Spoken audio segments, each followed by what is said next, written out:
Hi అండి. Welcome to Aryan vlogs. ఇంట్లోనే టేస్టీగా నూడిల్స్ ఎలా చేసుకోవాలో చూపిస్తానండి. 1 లీటర్ వాటర్లో 1 టేబుల్ స్పూన్ ఆయిల్ వేసుకొని బాగా హీట్ చేసుకోవాలండి. దీంట్లోకి నేను స్ప్రింగ్ ఆనియన్, క్యాబేజ్, క్యారెట్ తీసుకుంటున్నాను. Green chilli, soya sauce, 4 eggs. Egg noodles కాబట్టి ఎగ్స్ తీసుకుంటున్నాను. ఒక ప్యాన్ పెట్టుకొని దాంట్లో 2 టేబుల్ స్పూన్ ఆఫ్ ఆయిల్ వేసుకొని మనం తీసి పెట్టుకున్న 4 ఎగ్స్ని బాగా బీట్ చేసుకొని దాంట్లో వేసుకుందామండి. మనం చేసుకుంటుంది ఎగ్ నూడిల్స్ కాబట్టి కొంచెం ఎగ్ పెద్ద పెద్ద పీసెస్గా ఉంటే తినడానికి బాగుంటుందండి. ఒక 1 మినిట్ సిమ్లో పెట్టుకొని దీన్ని బాగా కుక్ చేసుకుంటూ పెద్ద పెద్ద పీసెస్గా చేసుకుంటూ కుక్ చేసుకోవాలి.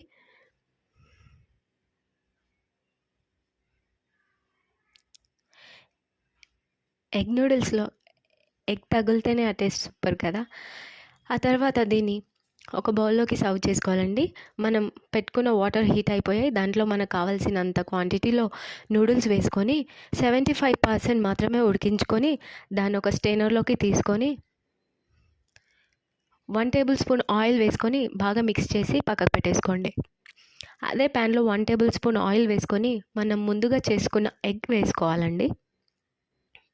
దాంట్లోనే మనం సన్నగా తరిగి పెట్టిన క్యారెట్ ముక్కలు, క్యాబేజ్, సన్నగా కట్ చేసి పెట్టుకున్న ఆనియన్, ఇంకా దాంట్లోనే స్ప్రింగ్ ఆనియన్స్ వేసి కొద్దిగా సాల్ట్ వేసుకొని 1 మినిట్ కలుపుతూ కుక్ చేసుకోండి.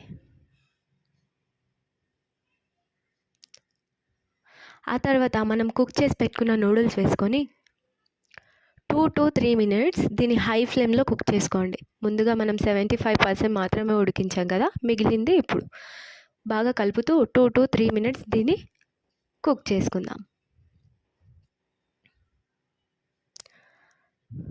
బాగా మిక్స్ చేస్తూ కుక్ చేసుకో. దీంట్లో 1 టేబుల్ స్పూన్ కారం, రుచికి సరిపడా ఉప్పు, కొద్దిగా గరం మసాలా వేసుకొని ఇప్పుడు సిమ్లో పెట్టి కలుపుకుందామండి.